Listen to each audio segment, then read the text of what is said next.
Hello friends, आज मेरे पास तीसरा क्वेश्चन है सेम पेपर का, जिसके अभी तक हमने 2 क्वेश्चन कर लिए हैं। ये तीसरा क्वेश्चन है।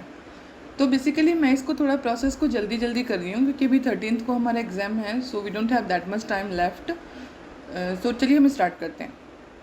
तो क्वेश्चन क्या है हमारा, ये थोड़ा इजी क्वेश्चन है as compare to the last 2 questions जो भी हमने किए हैं। तो इसमें क्या बोल रहा है, explain the meaning of the term information. Information क्या होती है उसका मीनिंग बताना है। And what are the various types of information that can be retrieved from raw data. और वो कौन कौन से टाइप के इंफॉर्मेशन हैं जो हम किसी रॉ डेटा से रिट्रीव कर सकते हैं, ऑब्टेन कर सकते हैं। हमेशा की तरह मैंने क्वेश्चन को लिख लिया है, अब इसका आंसर देखते हैं। तो सबसे पहले हम वहीं से शुरू करेंगे जहाँ पर ये इन्फॉर्मेशन की बात कर रहे हैं। इन्फॉर्मेशन एक टर्म उसकी बात कर रहे हैं कि उसका मीनिंग बताइए। तो पहले हम उसको क्लियर कर देंगे यहाँ पे कि the term information refers to processed और organised data that is meaningful, relevant and useful for decision making, understanding और communication.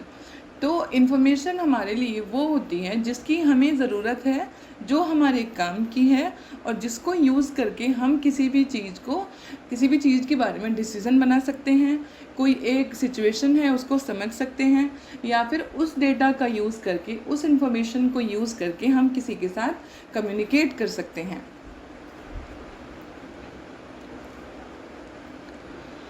There are various types of information that can be retrieved from raw data.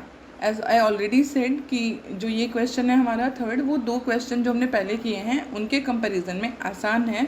तो बस हमें यहाँ पे अब information के types share कर देने हैं, एक्सप्लोर कर देना है जो रॉ डेटा से हम रिट्रीव कर सकते हैं। रॉ डेटा का यूज़ करके हम जो सबसे पहला टाइप है इन्फॉर्मेशन का, वो कौन सा रिट्रीव कर सकते हैं, दैट इज़ डिस्क्रिप्टिव इन्फॉर्मेशन। तो डिस्क्रिप्टिव इन्फॉर्मेशन बेसिकली होता क्या है, ये एक समरी होती है डेटा की, जिसमें कि हमें कोई बड़ा डेटा उसको हम फैक्ट्स के सहारे, फिगर्स के सहारे, नंबर्स के सहारे छोटा करके और अच्छे से इंटरप्रेट कर पाते हैं। इसके अंदर क्या क्या होता है, it includes facts, figures and statistics that describe the characteristics, attributes and properties of the data। तो डिस्क्रिप्टिव इंफॉर्मेशन के अंदर किसी भी डेटा की समरी होती है बेसिकली। जो दूसरे टाइप का इंफॉर्मेशन है, हम किसी रॉ डेटा से जो इंफॉर्मेशन गेन कर सकते हैं, दैट इज़ कंपेरेटिव इंफॉर्मेशन। कि हमें अगर किसी 2 कंपनी के प्रॉफिट के बीच में कंपैरिजन करना है, तो वो हमें उसके लिए हमें क्या देखना पड़ेगा, दोनों कंपनी का बैलेंस शीट देखना पड़ेगा और उसका कंपैरिजन करना पड़ेगा। तो कंपैरेटिव इंफॉर्मेशन क्या है, इन्वॉल्व्स कंपेयरिंग डेटा सेट्स और elements to identify similarities, differences और पैटर्न्स। कि वो जो हमारे पास डेटा है जिसको हम कंपेयर कर रहे हैं, उन दोनों डेटा के बीच में सिमिलैरिटी क्या क्या है, डिफरेंसेस क्या क्या हैं और वो किस पैटर्न पे काम कर रहे हैं।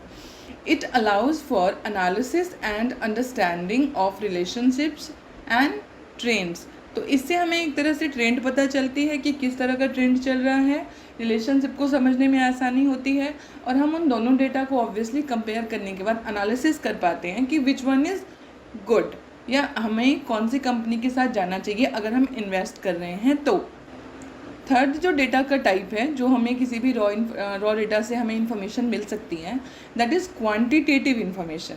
सो क्वांटिटेटिव इंफॉर्मेशन नाम से ही पता चल रहा है कि नंबर्स होंगे, involves numerical data and measurements. इसके अंदर न्यूमेरिकल डेटा होते हैं, मेजरमेंट्स होती है।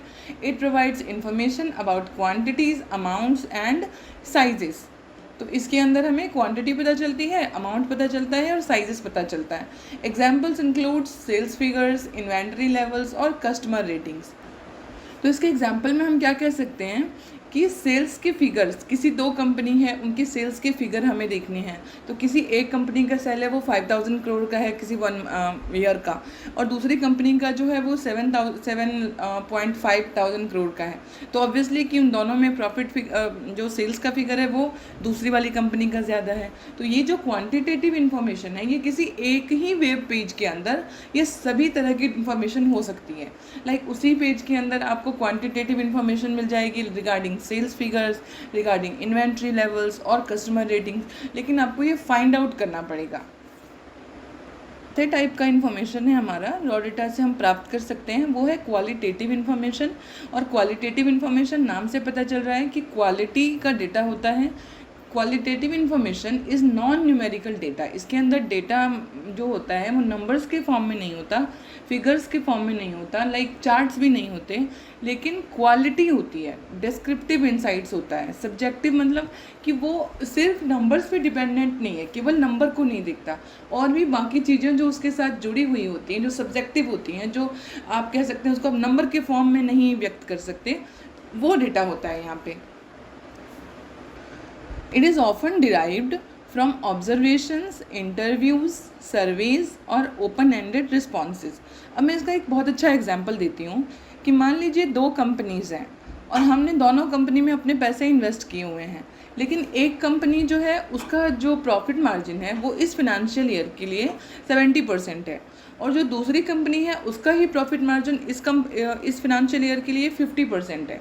तो अगर आप नंबर्स के हिसाब से देखें तो पहली वाली कंपनी जिसका 70% का प्रॉफिट मार्जिन है वो बहुत अच्छी है, लेकिन यहाँ पे हमें एक और चीज़ देखनी पड़ेगी कि after the financial year ending जो मैनेजमेंट है कंपनी की वो क्या इंटरव्यू दे रही है, उसका फ्यूचर को लेके क्या पर्सपेक्टिव है, वो आगे उसके पास कौन कौन से ऑर्डर्स हैं। कहीं ऐसा तो नहीं है ना जो 70% वाली कंपनी है उसने केवल कोई एक बड़ा ऑर्डर इस ईयर के लिए कहीं से गेन कर लिया हो और इसलिए उसके प्रॉफिट मार्जिन में इतना ज़्यादा का इंक्रीमेंट हो, और जो दूसरी कंपनी है वो हो सकता है कि स्लो मोशन में चल रही हो लेकिन उसके पास आने वाले फ्यूचर के लिए काफ़ी अच्छी प्लानिंग हो, काफ़ी अच्छी उसके पास ऑर्डर बुक हो। तो ये हमें कहाँ से पता चलेगी? क्वालिटेटिव इन्फॉर्मेशन से। ये हमारे लिए जो फॉर्म है इन्फॉर्मेशन का वो क्वालिटेटिव है। It can be valuable in assessing customer satisfaction और एम्प्लॉई फीडबैक।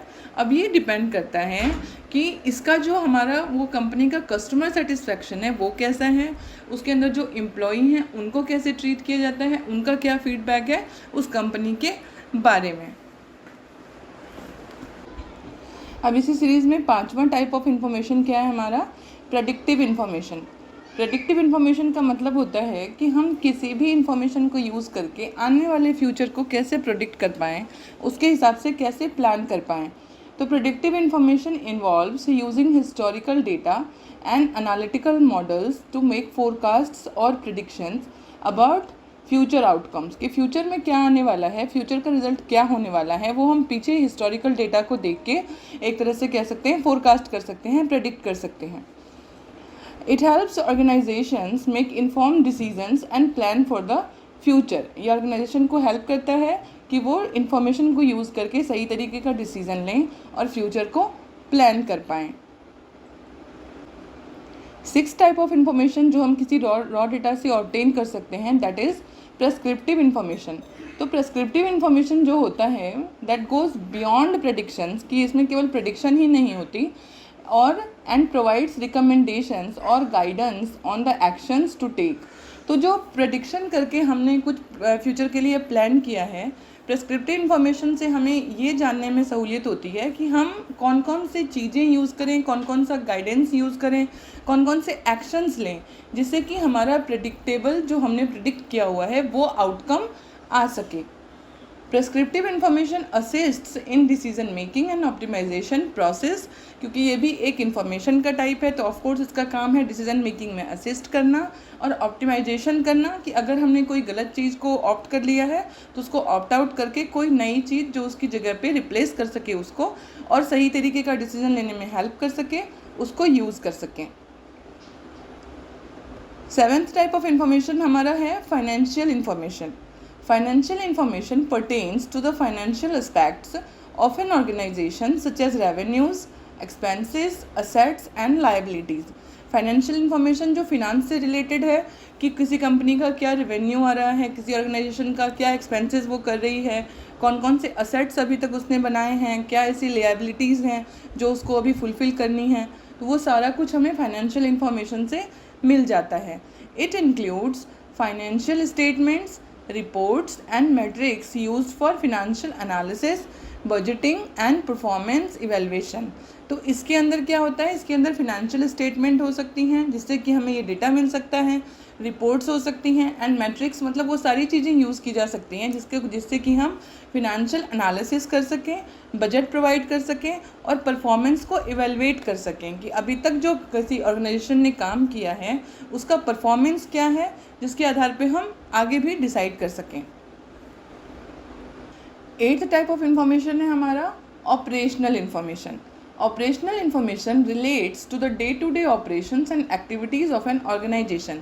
कि किसी ऑर्गेनाइजेशन में अगर कोई ऑर्गेनाइजेशन, मान लीजिए कोई किसी हम मॉल की बात कर रहे हैं, तो वो मॉल किसी एक दिन में उसके अंदर कितनी फुटफॉल होती हैं, उसका कितना सेल्स जाता है, क्या क्या एक्टिविटीज़ वहाँ पे हैं। मान लीजिए अगर कोई फन सिटी टाइप है, कुछ वहाँ पे एक्टिविटीज़ भी वो करवा रहे हैं, gaming activities and all that, तो वो सारा भी हम जान सकते हैं कि उनका ऑपरेशन बेसिकली क्या हो रहा है एक दिन के अंदर। It includes data on production, inventory, supply chain and workflow processes. इसके अंदर सारे डेटा होते हैं प्रोडक्शन से रिलेटेड, इन्वेंट्री से रिलेटेड, सप्लाई चेन से रिलेटेड एंड वर्कफ्लो प्रोसेसेस से रिलेटेड। इसके अंदर वो सारे डेटा हमें अवेलेबल हो जाते हैं। 9th टाइप ऑफ इंफॉर्मेशन है हमारा, that is external information. External information comes from external sources outside the organization such as market research reports, industry data, competitor analysis और economic indicators। तो एक्सटर्नल का मतलब ये है बाहरी, तो जो ऑर्गेनाइजेशन के अंदर का नहीं है जबकि बाहर का है, तो वो इन्वायरमेंट से, बाहर के मार्केट से जो हमें इंफॉर्मेशन मिलती है दैट इज़ एक्सटर्नल इंफॉर्मेशन। और इसके अंदर अलग अलग चीज़ें हो सकती हैं, मार्केट रिसर्च के रिपोर्ट हो सकते हैं, इंडस्ट्री का कोई डेटा हो सकता है, कोई हमारा कॉम्पिटिटर है उसका एनालिसिस हो सकता है, या फिर इकोनॉमी कैसे जाने वाली है होल ओवर द। आपको पता है कि अगर हम कोई छोटा सा भी बिजनेस कर रहे हैं तो हमारी जो कंट्री किस हिसाब से ग्रो कर रही है वो कहीं ना कहीं उसको कुछ हद तक तो इफ़ेक्ट करता ही है। तो इकोनॉमिक इंडिकेटर्स सबको भी हमें ध्यान में रखना होगा।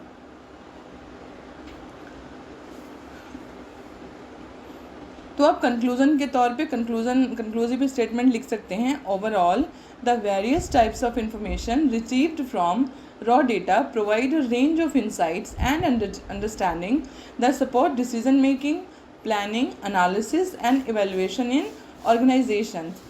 तो हम समरी के तौर पे आप कह सकते हैं या फिर कंक्लूसिव स्टेटमेंट बना सकते हैं इसको, कि ये जो सारे टाइप के इन्फॉर्मेशन है हमारे, जिसको कि हम रॉ डेटा से रिट्रीव करते हैं, वो हमें फ्यूचर को प्रेडिक्ट करने के लिए, किसी ऑर्गेनाइजेशन के बारे में उनकी उनका क्या क्या साइट्स हैं, उनका आने वाले फ्यूचर के लिए क्या प्लानिंग है, उनके पास कौन कौन सी गाइडलाइन है जिसको यूज़ करके वो अपने ऑर्गेनाइजेशन के ग्रोथ की तरफ काम कर रहे हैं।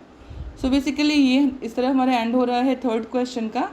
अभी मैं ट्राई कर रही हूँ कि हम जल्दी जल्दी इस पेपर को ख़त्म करें सो दैट कि हम 2022 जून के क्वेश्चन पेपर को एंड 2022 दिसंबर के क्वेश्चन पेपर को भी हैंडल कर सकें। So again thank you so much for watching the video. Let's meet again.